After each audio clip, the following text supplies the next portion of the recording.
Hello everybody, well mainly the future selves of Kathryn and Mark. We're doing our second installment or the second video diary about blue water liveaboarding, and there's some progress even in just one day. It's all about, at the end of the day, making the right choices, and that means narrowing them down, right, and being a little more clear, as with anything in life, in terms of equally what it is we want as well as what it is we don't want, and that how that guides the choices, right?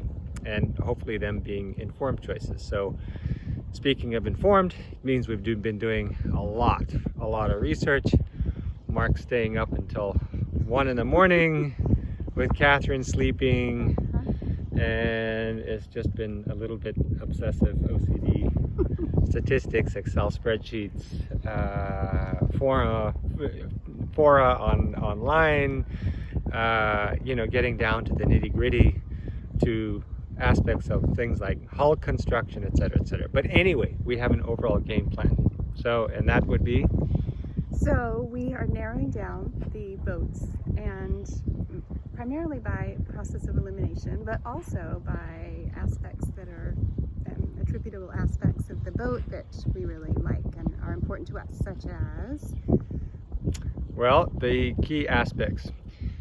Number one, helm position. We love the idea of being high enough to see the seas. That's not just from a comfort perspective when you're in low wind conditions, but also safety, because for every 3 feet higher helm position, you see a mile further out.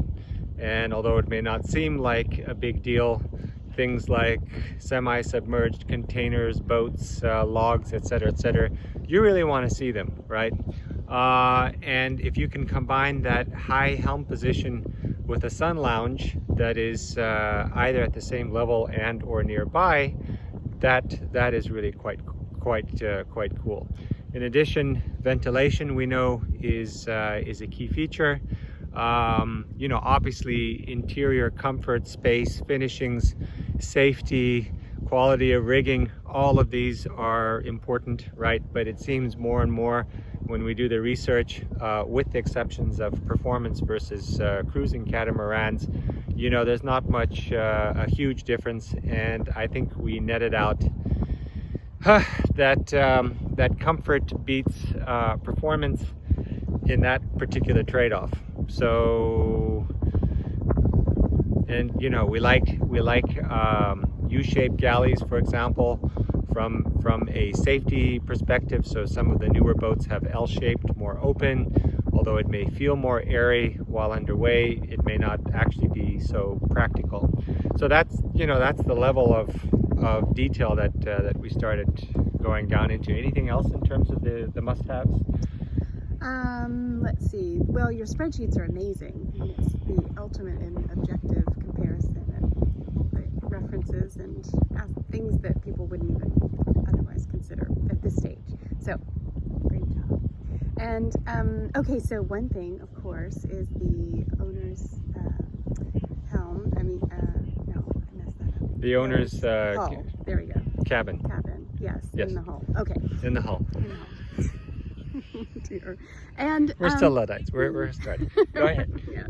The owner's hull. Yes. What about the owner's hull? Okay, so we figured out that we prefer more storage space than having a settee. That we enjoy having. Bye Lagoon 46. We enjoy having a semi-island bed, so we're not jammed up against the walls, just for comfort. And that is definitely a preferred. We prefer that to having 4 cabins. We prefer 3. So those are really important things. Yeah, if horses could be ponies, then of course Kathryn would go for the extreme, or was it the X5, with its full island bed, these sorts of configurations. But anyway, we're not going to buy new, and we're certainly not going to spend $1 million on a boat, even if new, or especially if new. In terms of quality of finishing, things like veneer, these sorts of things can always be replaced, the cosmetics. It's more the structural elements that have to be sound. So the quality of the rigging, right? You know, the holding tank capacity, the safety elements, you know, hand grabs and things like these. You know, this is probably you know, more important than the exterior or interior veneer, because that we can always change, and you know, that might actually be a fun project. I've always wanted to like replace cabinetry, so now's a chance to do something.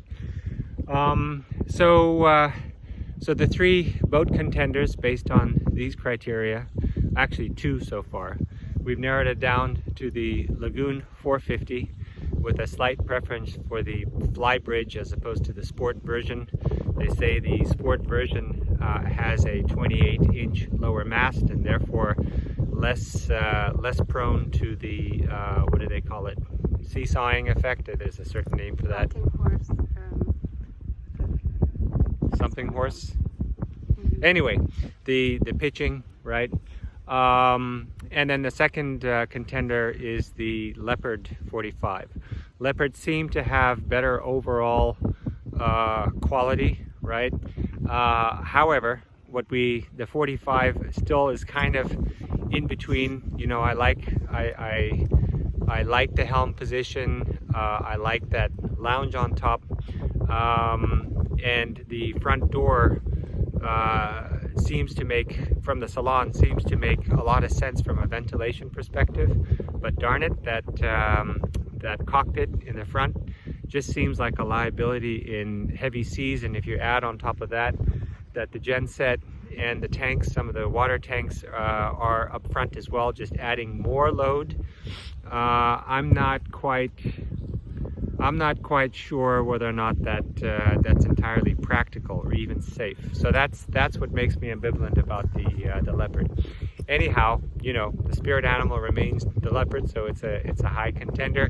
And so what we have to do in short order, in terms of narrowing down the choice, it's all about the experience, right? So Gary Fretz has been an amazing resource. Everything he told us in terms of the boat choices, the 3 boat choices, so it was the 450 Fly, it was the Leopard 45, and then at a distant third was the Fontaine Peugeot Helia 44. And when we read an owner's review talking about the slapping, the deck slapping, and the fact that the davits allow the dinghy to slap in high waves, that, I mean, these are deal killers, right? Because it's not going to be comfortable when you experience that kind of slapping. Conversely, the Lagoon 450 has been the winning boat in cruising catamaran races called ARCs, right? With a disproportionately high representation in terms of the winners, outwinning even what are called performance cats, like by reputation, the Fontaine Peugeot.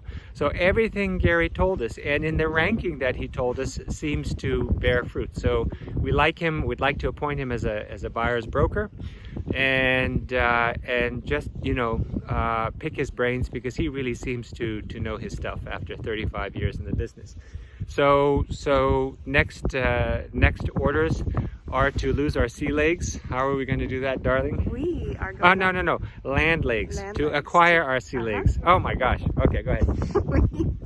We are going to go to sailing school, and we're going to become officially qualified and credentialed in being able to sail our own boat by ourselves. And we also would like to go and check out some of the most recent boats. So we're planning on going to the boat show in Miami. Fort Lauderdale. Yeah. And then eventually, or sometime thereafter, to actually charter one of these vessels, and we can go and try it out totally on our own. Yes. So obviously, we don't want to do the same mistake as the Winds in terms of buying a boat and then becoming qualified. It affects insurance. insurance premiums are going to be a lot more favorable if they know that we have some experience underneath our belts. The chartering therefore gives us experience plus hours, which will make us more qualified. We certainly don't want to take a delivery of a boat and start sailing again, not quote unquote knowing the ropes. Now we know where that expression comes from. So for anywhere from a week, and if we include potentially night sailing, basically a week's worth of intense lessons are going to allow us to be qualified, which is really cool. Then chartering the boats will allow us to again have the real Liveaboard experience, which is really critical because there's only so much desktop research one can do. Even if you start acquiring knowledge from people who have deep experience sailing these boats, living aboard them, it's a kind of individual choice. You know, there's a certain bond between, excuse the expression, man and machine, but you know, there's that gestalt, that sort of feel that we need to get from the boat. And who knows, I mean, you know, maybe we just say, well, all these criteria are so alike, but we just like the feel of this boat, and it may be related to the experience. But so chartering is quite key, and so we'll be doing that. Our next vacations are going to be charter vacations. So we become fully qualified, then we charter. Then the other big development is Naughty Feast, and it could be possible if the business ends up surviving the 29th, that means ACT Global, that I organize the next trip to the States so I can relaunch business in the States in first order of priority. So take that trip to California, make sure we've got the post ranch completed, look at getting individual contractors potentially on board and equipped to do the business. So that would be business number one, and can happen as soon as the beginning of October. The boat show's end of October, and then in between utilize some of the time to start contacting and perhaps even visiting manufacturers of freeze-dried foods and get that platform running. So wouldn't it be great if we could launch Naughty Feast, and maybe that should be the name of our boat, Naughty Feast. Oh, that's a good idea. Yes, very true. And it would be nice too to get the equipment in the house in Boise so that we could start trying out recipes and ingredients and just experimenting. So that would be really nice. Yeah, that's a great point. You know, to be able to actually have a a number of recipes that we've trialed out in terms of taste. It's when you freeze dry, the nutritional content is preserved, but then when you mix with water, it tends to become a mushy, gunk. So maybe we can come up with some ways to address the texture issue when it comes to that food. And of course, the seasoning is going to be key, and that's where the expert will have her own strength. And you mentioned as well in terms of certification.